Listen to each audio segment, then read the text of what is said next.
Okay student, अब अपन start कर रहे हैं पार्ट 2 कूलॉम्स लॉ के न्यूमेरिकल का। इसमें अपन क्या कराएंगे, क्वेश्चन नहीं लिखेंगे, क्वेश्चन आपको समझना है। प्रीवियस लेक्चर में मैंने सारे क्वेश्चन लिखे थे, वहां से आपको क्वेश्चन पढ़ने की हैबिट हो गई होगी। अब अपन डायरेक्ट देखें और थोड़ा जल्दी देखें।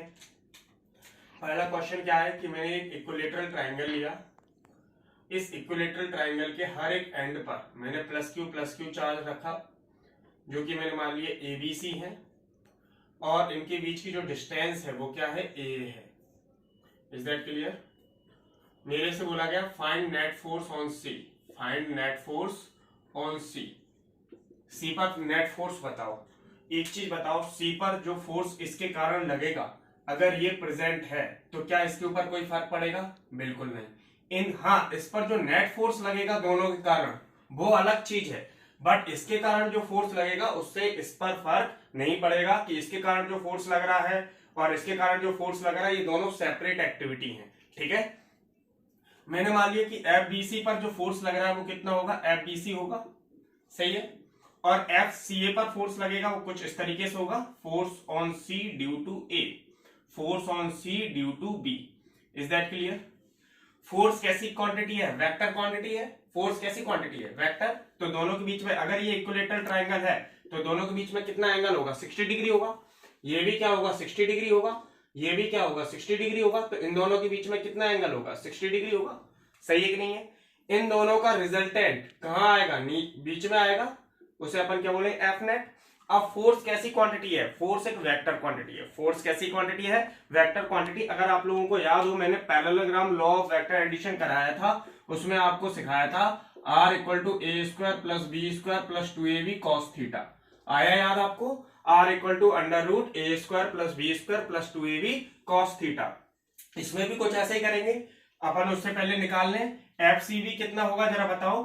K, अपना फॉर्मूला क्या होता था कूलॉम्स लॉ का? K Q1 Q2 upon R square. इस फॉर्मूले का अपन यूज करेंगे, यस और नो? अब कितना होगा FCB, कितना होगा जरा बताओ? K Q into Q upon A square. तो ये कितना हो जाएगा? K Q square upon A square, yes और नो? और FCA बताओ जरा कितना हो जाएगा? FCA K Q into Q upon distance कितनी है दोनों के बीच की? A, तो A square K Q square upon A square. ये दोनों आपस में बराबर है। नेट फोर्स हम कैसे लिखेंगे जरा बताओ? इसे अपन में सपोज करो F1 मान ले, इसे क्या मान ले? F2 मान ले। तो कितना लिखेंगे? F1 square plus F2 square plus 2F1 F2 cos theta. Clear है? F1 स्क्वायर, F1 और F2 दोनों बराबर है। यहां पर F1 और F2 क्या है? इक्वल है। और थीटा कितना है? 60 डिग्री है। तो क्या करेंगे अपन? F1 square plus F1 square plus 2F1 F1 cos 60। F1 square plus F1 square plus 2F1 square, और ये cos 60 की वैल्यू 1/2। यहां देखेंगे F1 स्क्वायर कितना आया? 3F1 स्क्वायर आया। तो ये कितना आ जाएगा? √3F1। √3F1 की वैल्यू कितनी है? K Q square upon A square. ये नेट फोर्स आ जाएगा। ये क्या आ जाएगा? नेट फोर्स आ जाएगा। अगर इसी में हमें डायरेक्शन फाइंड करनी है कि नेट फोर्स की डायरेक्शन क्या होगी, तो आप लोगों को याद है क्या डायरेक्शन निकालने के लिए क्या करते थे अपन? tan inverse B sin theta upon A plus B cos theta. याद आया आप लोगों को? क्या करते थे?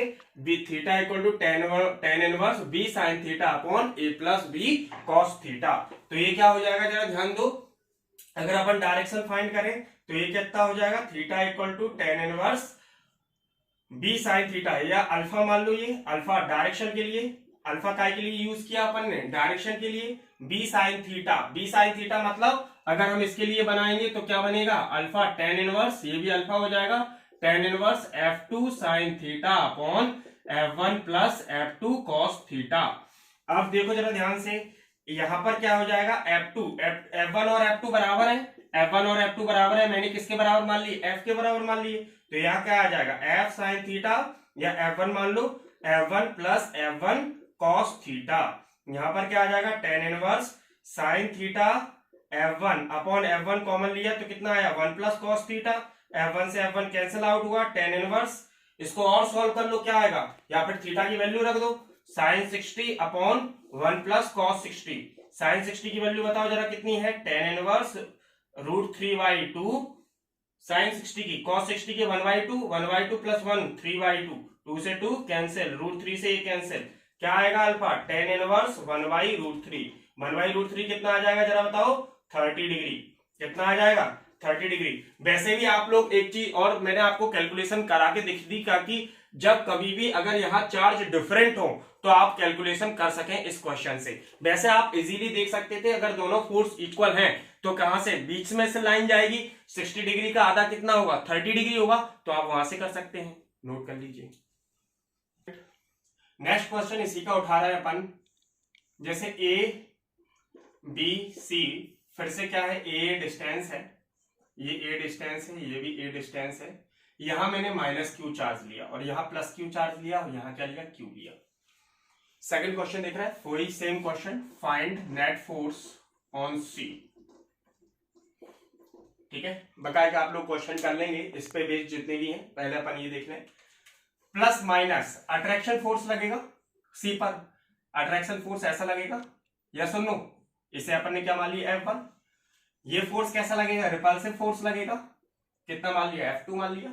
ये एंगल कितना है, 60 डिग्री, ये भी एंगल 60 डिग्री है, ये भी एंगल कितना है, 60 डिग्री है, या सुन लो, ये एंगल कितना होगा, ये हमारा टास्क, ये एंगल हमें निकालना है, ये एंगल कितना होगा, ये 60 डिग्री है, ये 60 डिग्री, ये 60 डिग्री है, ये आप लोग निकालेंगे। पहले हम बताएंगे आपको कैसे निकालते हैं, पहले अपन F2 की वैल्यू रखें, F2 की वैल्यू कैसे रखेंगे, के क्यू स्क्वायर अपॉन ए स्क्वायर, या सुनो F1 की वैल्यू भी कैसे निकालेंगे, के क्यू स्क्वायर अपॉन ए स्क्वायर। ये एंगल कितना होगा जरा बताओ मुझे, 120 डिग्री, ये एंगल कितना होगा, 120 डिग्री तो होगा। अरे बेटा देखो ध्यान से, ये टोटल लाइन है, ये टोटल लाइन कितनी 180 डिग्री की हुई कि नहीं हुई, यहां से ये एंगल 60 डिग्री कट जाएगा तो यहाँ कितना बचेगा, -60, वो कितना होगा 120। नहीं आया समझ में, टोटल लाइन कितनी हुई 180 डिग्री की, जिसमें 60 डिग्री कट जाएगा तो कितना बचेगा 120 डिग्री। सिंपल तरीके से सॉल्व कर लेते हैं। नेट फोर्स, नेट फोर्स कैसे निकलेगा, F1 और F2 बराबर है, रख लो पहले, F1 square plus F2 square plus 2F1 F2 cos 120, कितना आ जाएगा, F square plus F square बराबर कर दो, 2F1 F2 F1 minus 120, cos 120 की वैल्यू कितनी होती है, -1/2, निकाल लेना, मैथ्स का पार्ट है।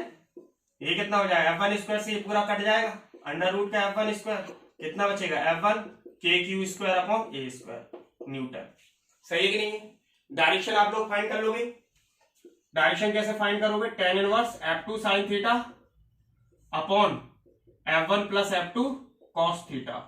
सही कि नहीं है, F1 और F2 बराबर है, कट जाएंगे, कितना बचेगा, tan inverse sin theta upon 1 plus cos theta, theta की वैल्यू रखोगे आंसर आ जाएगा। ठीक है, प्रीवियस क्वेश्चन में जैसे कराया था ऐसे कर लेंगे। ओके स्टूडेंट, देखें ध्यान से आप लोग, अब की बार मैंने क्या दे दिया, स्क्वायर दे दिया, जिसके चारों कॉर्नर पर क्या रखा है, प्लस क्यू चार्ज रखा है ना। हमको क्या करना है, सी पर फाइंड करना है नेट फोर्स क्या होगा। पहले हम देखें सी पर कौन कौन से फोर्स लगेंगे। सी पर बी के कारण फोर्स लगेगा, वो कुछ इस तरीके से लगेगा, F1 नाम दे दिया। सी पर डी के कारण फोर्स लगेगा, वो कुछ इस तरीके से लगेगा, इसे नाम दे दिया अपन ने F2। सुनो, और सी पर तीसरा फोर्स भी लगेगा, किसके कारण, प्लस क्यू कारण। अब कोई बच्चा बोला सर लाइन ऑफ ज्वाइनिंग तो है ही नहीं है, कोई दिक्कत नहीं है, लाइन ऑफ ज्वाइनिंग ऐसे निकल आएगी, ये सही है कि नहीं है। तो यहां पर आपका इन दोनों का रिजल्टेंट कहाँ आएगा, ये आएगा, सही है कि नहीं। और इसी डायरेक्शन में F3 आएगा, नहीं आया समझ में, ये रिपल्सिव फोर्स लगाएगा यहां तो वो F3 आएगा, और इन दोनों का नेट फोर्स क्या आएगा, F डैश आएगा। क्लियर है ना। अब F1 F2 अपन निकाल ले डायरेक्ट, के Q1 Q2 अपॉन ए स्क्वायर, सही है। यहां पर F2 कितना आएगा, के Q1 Q2 अपॉन ए स्क्वायर, सही है। इन दोनों के बीच में एंगल कितना है, 90 डिग्री। पहले अपन F डैश निकालें फिर F3 की बात करें। F डैश कितना हो जाएगा, F1 square plus F2 square plus 2F1 F2 cos 90, cos 90 की वैल्यू 0, F1 F2 आपस में बराबर है, तो ये कितना हो जाएगा, under root 2F1 square root 2F1। Clear है, क्लियर है कि नहीं है। तो F नेट कितना आ जाएगा, F नेट आ जाएगा, देखो F डैश और F3 की दोनों की डायरेक्शन सेम है, जब सेम डायरेक्शन होती है तो वेक्टर जुड़ जाते हैं, और जब अपोजिट डायरेक्शन होती है तो वेक्टर सब्ट्रैक्ट हो जाते हैं। F डैश कितना हो जाएगा, √2 F1 प्लस F3 की वैल्यू निकालो, F3 की वैल्यू निकालो जरा फटाफट, क्या निकलेगी? ये जो डिस्टेंस है ये क्या होगा? डायगोनल। कैसे निकलेगी? a रूट टू, स्क्वायर के डायगोनल की लेंथ कितनी होती है? a रूट टू, तो ये डिस्टेंस निकल आएगी k q into Q upon a root two का होल स्क्वायर। इसे सॉल्व करें, रूट टू f1 कैसे निकलेगा बताओ जल्दी फटाफट। निकला है k Q square upon a square, और ये कितना आ जाएगा? Plus k Q square upon 2a square. तो k Q square upon a square common ले लो, रूट टू प्लस 1/2, ये आंसर आ जाएगा। क्लियर है? कर लेना। डायरेक्शन अलोंग दी F3 होगी, इन दोनों का जो रिजल्टेंट निकाल लेना वही डायरेक्शन होगी। नेट फोर्स की डायरेक्शन क्या होगी? अलोंग दी F3, या इन दोनों का जो रिजल्टेंट की डायरेक्शन होगी वो निकाल लेना। इन दोनों के रिजल्टेंट की डायरेक्शन निकाल लोगे, समझे क्या मुझे? ओके स्टूडेंट, अब हमें क्या करना है? नेट फोर्स निकालना है किस पर? ऊपर नोट। नेट फोर्स कैसे निकालेंगे जरा ध्यान दो। ये क्या है? आपका स्क्वायर है, इसको मैंने लाइन ज्वाइन कर ली, इसकी भी लाइन ज्वाइन कर ली, सही कि नहीं है? जितना OA होगा उतनी OB होगा, उतना ही OD होगा, उतना ही OC होगा। ये चीज याद रखना, क्योंकि ये सेंटर है किसका? स्क्वायर का। आप समझना बेटा ध्यान से, इस पर मैंने कोई Q0 चार्ज रख दिया, 2Q Q0 पर रिपल्सिव फोर्स लगाएगा इस डायरेक्शन में, जैसे मैंने नाम दिया F1। 2Q फिर से Q0 पर एक रिपल्सिव फोर्स लगाएगा F2। दोनों का नेट कितना आएगा? 0। इन दोनों का रिजल्टेंट कितना आएगा? 0। अपोजिट डायरेक्शन में ना, मैंने क्या बोला? अपोजिट डायरेक्शन में सब्ट्रैक्ट हो जाते हैं। अगर आप लोग करना चाहते हैं तो क्या होगा? K 2Q into Q0 upon a square. या सुन लो, सपोज करो ये डिस्टेंस अपन क्या मान ले? a डैश स्क्वायर r मान लो। चलो ये क्या हो गई? r स्क्वायर हो गई। F2 कैसे निकालोगे? K 2Q into Q0 upon फिर से r स्क्वायर। दोनों इक्वल है तो F1 equal to F2, resultant क्या आएगा? F1 minus F2 equal to 0। या सुन लो, इसी तरीके से सेम इस पे देखो, Q0 ने रिपल्सिव फोर्स लगाया F3 इस साइड, और Q ने Q0 पर रिपल्सिव फोर्स लगाया F4 इस साइड। फिर से ये F3 और F4 क्या होगा? इक्वल होगा, F3 माइनस F4 हो जाएगा। जिन बच्चों को समझ में नहीं आ रहा है वो F3 की वैल्यू लिख लेंगे, कितना आ जाएगा? K Q Q0 upon R square. F4 की वैल्यू क्या लिखेंगे? K Q Q0 upon R square, K Q Q0 upon ये आर स्क्वायर, आर हो गई। क्लियर? तो इसका भी रिजल्टेंट क्या हो जाएगा? 0। तो नेट फोर्स ऑन O क्या हो जाएगा? 0। क्लियर है? लिख लो। ओके स्टूडेंट, इस बार हमने क्या लिया? दो चार्जेस, ठीक है? मैंने लिया दो चार्जेस, कौन कौन से हैं? मैंने ले लिया Q और 4Q, ठीक है? हमसे क्या बोला गया कि थर्ड चार्ज कहाँ रखा जाए ताकि सिस्टम क्या हो? इक्विलिब्रियम में हो। थर्ड चार्ज कहाँ पर रखा जाए जहां पर सिस्टम क्या हो? इक्विलिब्रियम में हो। पहले इक्विलिब्रियम का मतलब समझे कि वहां पर नेट फोर्स आपस में क्या हो? इक्वल हो, या नेट फोर्स 0, सॉरी, जहां उस पॉइंट पर लगने वाले दोनों चार्जेस के कारण जो फोर्स लगेगा वो आपस में इक्वल हो, पहली कंडीशन। या नेट फोर्स 0 हो। समझ में आ रहा है क्या बोला मैंने? Q और 4Q के बीच में थर्ड चार्ज कहां रखा जाए कि उस पर नेट फोर्स क्या हो? 0 हो। तो समझना बेटा ध्यान से, ये रहती है line of joining. Line of Q और 4Q में चार्ज अपन 3 जगह पर रख सकते हैं, फर्स्ट वन, सेकंड वन और थर्ड वन। इसके अलावा कहीं नहीं रख सकते। Line along the line joining ही आपको रखना पड़ेगा। समझ में आ रहा है कि नहीं आ रहा है? तो मैंने क्या रखा? एक कैपिटल Q फोर्स रख लिया अपने मन से। इस कैपिटल Q फोर्स ने रिपल्सिव फोर्स लगाया इस डायरेक्शन में, ठीक है? और इसने भी इसी डायरेक्शन में फोर्स लगाया रिपल्सिव, तो ये तो जुड़ जाएंगे, तो यहां चार्ज नहीं रखेंगे। ध्यान समझना, फिर से समझो। मैंने चार्ज को यहां रख दिया, इसने इस पर रिपल्सिव फोर्स लगाया इस डायरेक्शन में, और इसने इस पर रिपल्सिव फोर्स लगाया इस डायरेक्शन में, तो नेट फोर्स बढ़ जाएगा ना।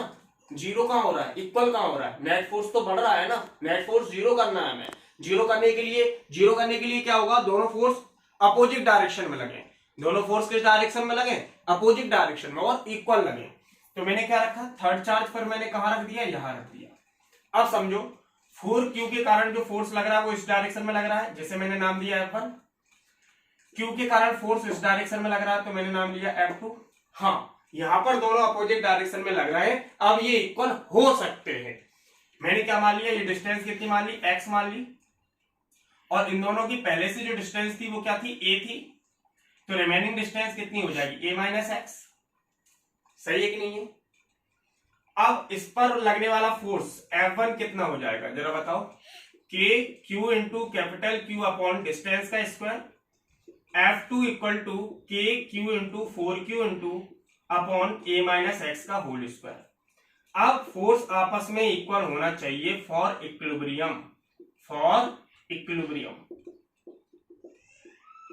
तो F1 और F2 को इक्वल कर दो, X square k q into 4q upon a minus X का होल स्क्वायर, k से k कैंसिल, q से q कैंसिल, कैपिटल Q से capital Q cancel, 1 upon X square equal to 4 upon a minus X का whole square. Is that clear. Taken root both side,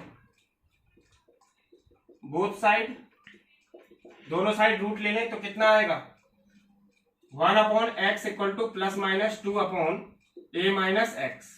a minus X इस side गया, plus minus 2x आया, पहले मैंने plus लिया तो a minus x equal to 2x, a equal to कितना हो जाएगा 3x, x इक्वल टू कितना हो जाएगा a बाई 3। वो डिस्टेंस कितनी होगी, इस डिस्टेंस की थर्ड पार्ट होगी। यहां पर चार्ज रखा जाए, अगर मैं माइनस लूं तो क्या आएगी distance, a minus x equal to minus 2x, a equal to minus 2x plus x, a equal to minus x, जो कि पॉसिबल नहीं है। माइनस नेगेटिव में डिस्टेंस कैसे पॉसिबल है, तो नेगेटिव में डिस्टेंस नहीं हो सकती, तो ये चीज तो पहले ही कैंसिल आउट हो गई, तो ये वाली डिस्टेंस नहीं लेंगे। तो चार्ज कहां प्रेजेंट होना चाहिए, चार्ज a/3 डिस्टेंस पर प्रेजेंट होना चाहिए। कहां से, स्मॉल q से। अगर किसी ने पूछ लिया 4q से क्या डिस्टेंस होगी, तो ये क्या है, डिस्टेंस फ्रॉम स्मॉल q है, डिस्टेंस फ्रॉम स्मॉल q है।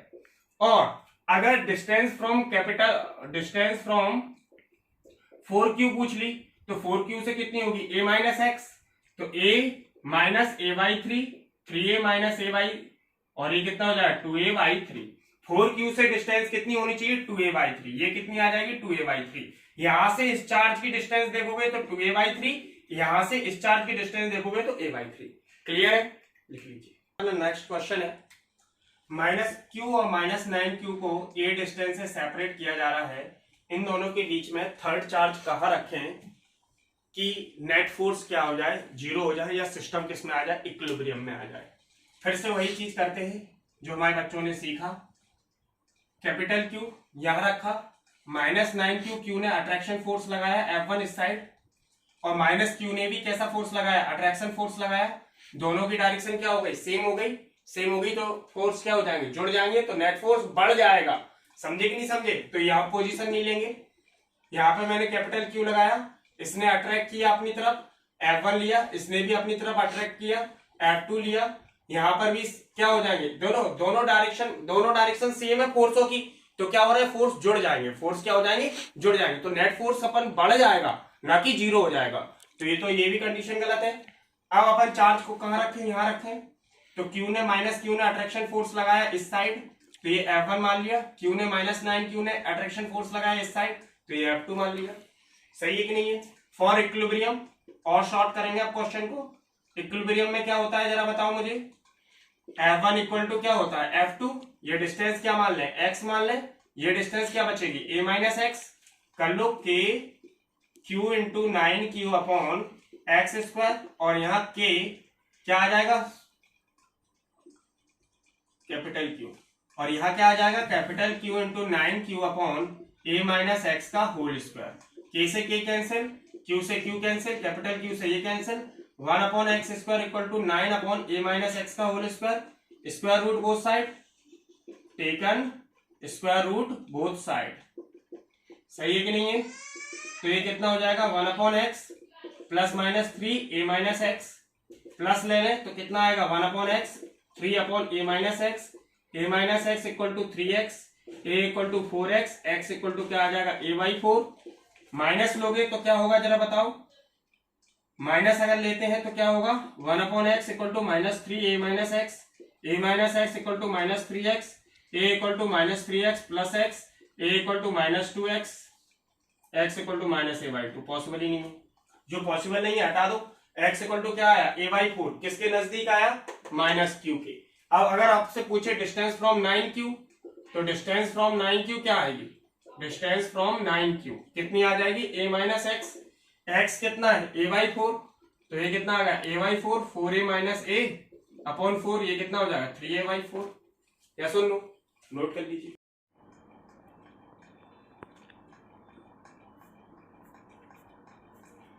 ओके स्टूडेंट, अभी तक अपन क्या देख रहे थे कि मैंने जो चार्ज लिए थे, पहला वाला न्यूमेरिकल लिया था उसमें q और 4q लिया था, दूसरा वाला मैंने -q और -9q। आपने एक चीज देखी कि दोनों में मैंने नेचर सेम लिया, इस बार मैंने क्या किया नेचर डिफरेंट लिया। नेचर क्या लिया मैंने डिफरेंट लिया। अब मैंने पूछा कि थर्ड चार्ज कहाँ प्लेस किया जाए कि सिस्टम किस में आ जाए, इक्विलिब्रियम में आ जाए, सिस्टम किस में आ जाए इक्विलिब्रियम में। तो ध्यान से देखो मैं क्या बोल रहा हूँ और क्या समझा रहा हूँ। मैंने कैपिटल Q चार्ज लिया, ठीक है, मैंने यहां रखा, -9q ने इसको अपनी ओर क्या किया अट्रैक्ट किया, सही है, और इस Q ने यहां पर रिपल्सिव फोर्स लगाया F1 और F2। अरे यार सर दोनों की डायरेक्शन क्या है अपोजिट है, ध्यान देना दिमाग लगाना, दोनों की डायरेक्शन अपोजिट है। मैंने इसी को क्या किया फिर से कैपिटल Q को यहां रखा। अब की बार इसने क्या किया रिपल्सिव फोर्स लगाया और इसने क्या किया अट्रैक्ट किया, अट्रैक्टिव फोर्स लगाया F2। अरे सर यहाँ पे भी डायरेक्शन अपोजिट है। मैंने इसे Q को यहां रखा, इसने क्या किया रिपल्सिव फोर्स लगाया, इसने अट्रैक्टिव फोर्स लगाया। तो एक चीज तो कंफर्म हो गई कि जो भी थर्ड चार्ज रखा जाएगा वो इन दोनों के बीच में नहीं रखा जाएगा, याद रखना। तो एक कंक्लूजन निकालो कि अगर सेम नेचर के चार्जेस हैं, अगर सेम नेचर के चार्जेस हैं तो थर्ड चार्ज उन दोनों चार्जेस के बीच में आएगा। अगर अपोजिट नेचर के हैं तो थर्ड चार्ज उनके बीच में नहीं आएगा।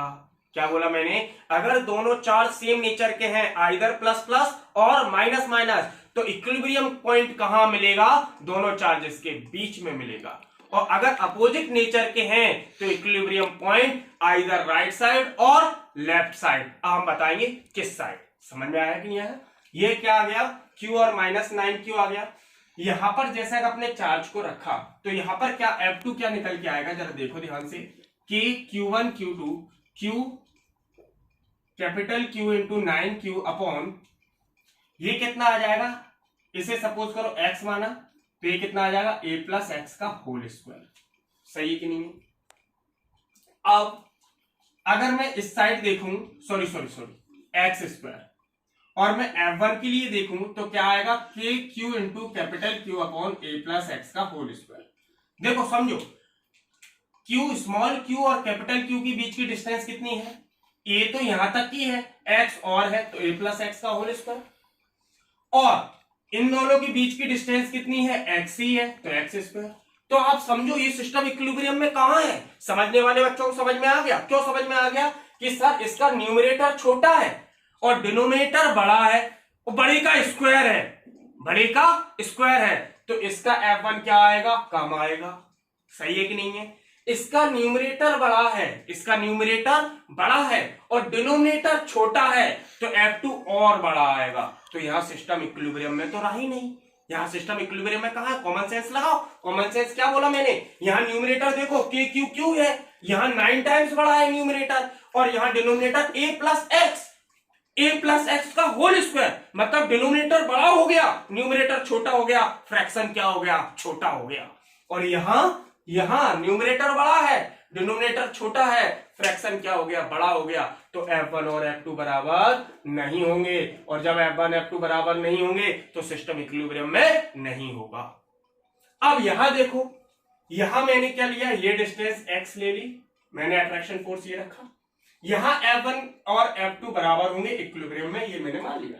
क्यों, क्योंकि जब ये कैंसिल है ये कैंसिल है तो पॉइंट यही होगा, तो पॉइंट यही होगा।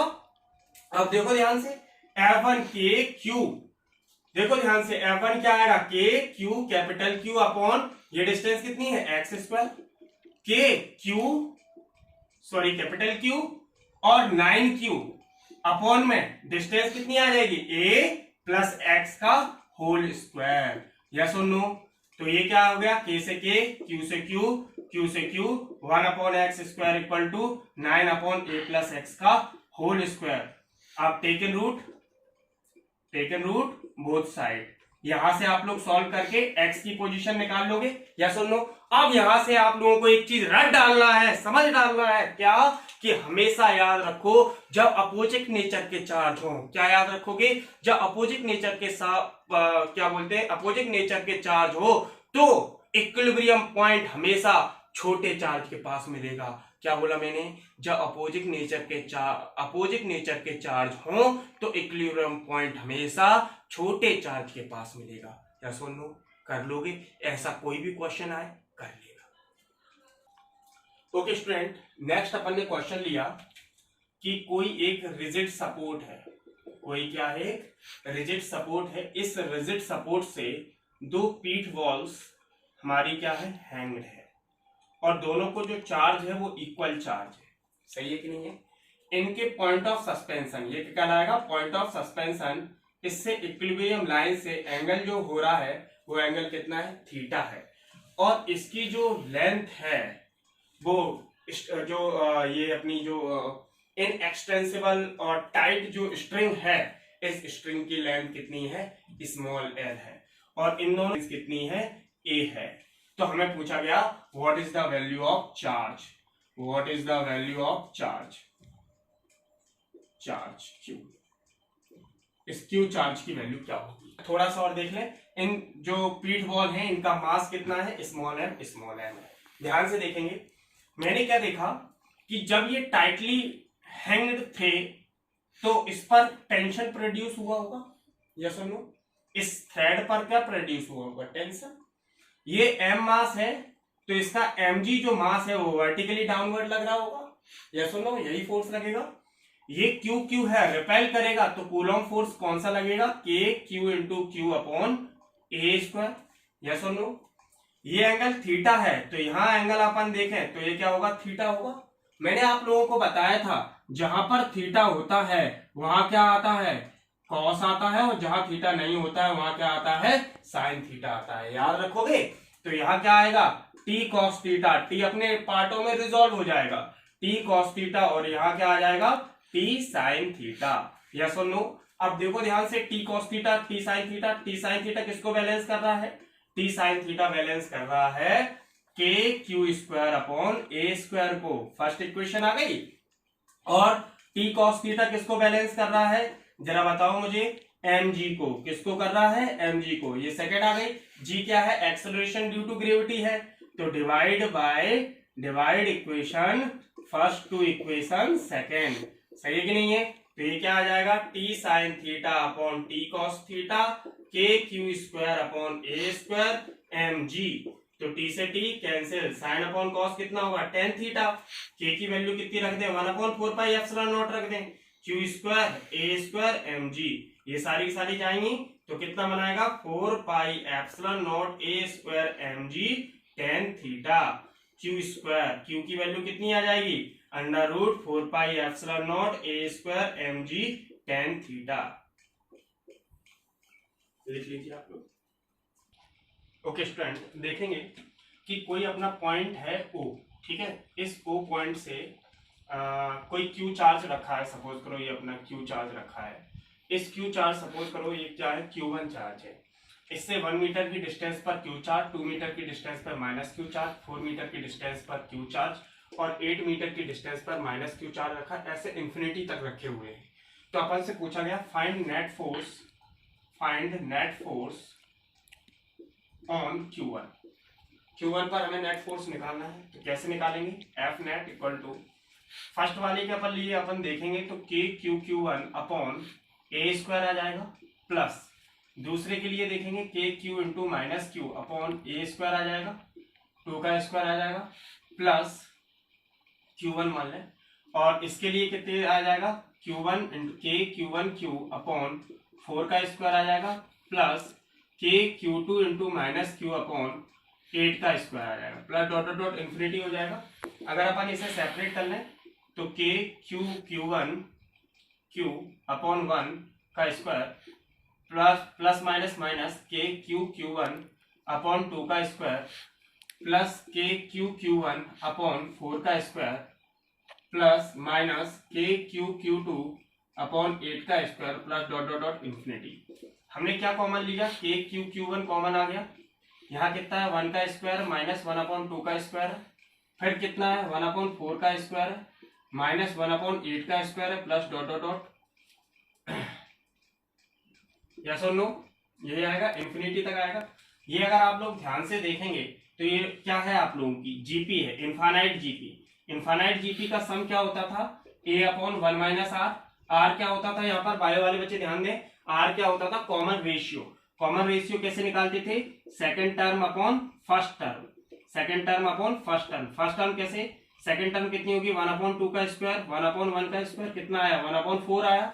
यहाँ भी आप देखेंगे 1 अपॉन 4 ही आएगा, यहाँ पे आप देखेंगे तो आप 1 अपॉन 4 ही आएगा। ठीक है, तो क्या आ जाएगा जरा देखो ध्यान से, के क्यू क्यू वन, ए की वैल्यू कितनी हो जाएगी 1 हो जाएगी, तो ए की वैल्यू 1 माइनस 1 अपॉन 4, ये अपन सॉल्व कर लें तो के Q Q one 1 upon 4 minus 1 upon 4, 4 ऊपर चला जाएगा, 4k/3 Q Q one Newton.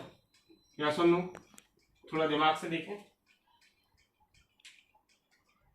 थोड़ा सा दिमाग से देखें आप लोग, है ना, इतना ही आएगा, नोट कर लीजिए आप लोग। ओके स्टूडेंट, ये न्यूमेरिकल की एक लिटिल बिट सीरीज है। अब अपन आगे फिजिक्स का कवर करेंगे, है ना बेटा। जिन बच्चों को जो भी डाउट है न्यूमेरिकल से रिलेटेड वो मेन क्लास में आपने पूछ लेगा, है ना बेटा। और जो भी बच्चों ने प्रीवियस लेक्चर नहीं पढ़े हैं, कमेंट सेक्शन में आपको लिंक दी रहेगी, आप लिंक पर क्लिक करके प्रीवियस लेक्चर जरूर पढ़ लें। प्रीवियस लेक्चर पढ़ें तभी इस लेक्चर को पढ़ें, ये लेक्चर एकदम नहीं आपको समझ में आएगा, इसीलिए मैं फिर से रिकमेंड करूंगा कि आप प्रीवियस लेक्चर पढ़ें। बाद अपन देखेंगे electric field intensity, electric line of force, ठीक है, और इसके बाद इलेक्ट्रिक डाइपोल और एक्सियल पोजीशन, कोएक्सियल पोजीशन। अगला जो वीडियो होगा उन सब में ये सारे टॉपिक आने वाले हैं, axial position, coaxial position, torque, work done and potential energy. 40 minute का लगभग एक वीडियो बनेगा, उनमें ये सारे के सारे टॉपिक मैं कवर करूंगा और फिर इन पर न्यूमेरिकल लेके एक वीडियो और बनाऊंगा न्यूमेरिकल का। क्लियर है, फिर उसके बाद अपन पढ़ेंगे गॉस थ्योरम। समझ में आया।